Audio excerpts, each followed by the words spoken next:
Hello guys, ఈజీగా ఇంట్లోనే సింపుల్గా బిర్యానీ ఎలా చేసుకోవాలో చూద్దాం. ఫస్ట్ రైస్ నానబెట్టుకోవాలి. 2 times వాష్ చేసుకొని నానబెట్టుకున్నాను. దాని తర్వాత ఆనియన్స్, టమాటోస్, పచ్చిమిర్చి కట్ చేసుకొని పెట్టుకున్నాను. దాని తర్వాత స్టవ్ మీద కుక్కర్ పెట్టుకొని డిస్క్రిప్షన్లో ఉన్న మసాలా దినుసులన్నీ వేసుకోండి. అవి కొంచెం వేగిన తర్వాత ఆనియన్స్ వేసి మంచిగా బ్రౌన్ కలర్ వచ్చేంత వరకు ఫ్రై చేసుకోవాలి.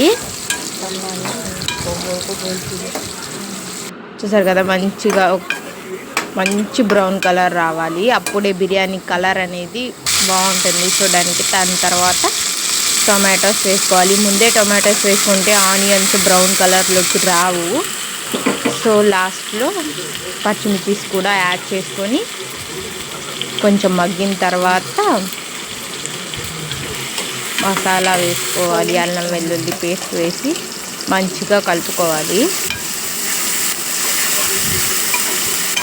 మంచిగా కలుపుకున్న తర్వాత దాని టేస్ట్కి సరిపడా సాల్ట్ వేసుకోవాలి.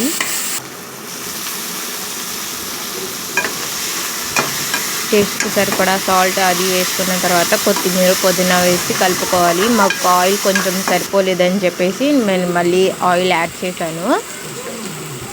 మీరు చూసి వేసుకోండి. ఇంకా మంచిగా వేగిన తర్వాత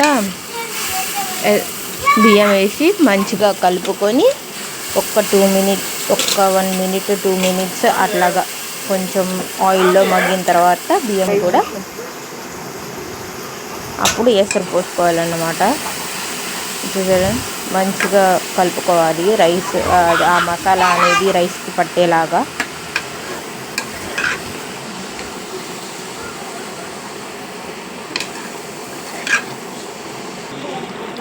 చేసుకొని ఇంకా వాటర్ ఎసరు పోసుకొని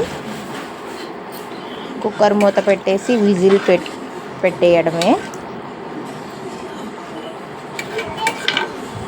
ఆ కుక్కర్ విజిల్ పెట్టే ముందు సాల్ట్ సరిపోయిందో లేదో చూసేసుకొని కుక్కర్ విజిల్ పెట్టుకోండి. 3 విజిల్స్ వచ్చిన తర్వాత మొత్తం ఆవిరి మొత్తం పోయిన తర్వాత ఓపెన్ చేసి చూస్తే బిర్యానీ రెడీ.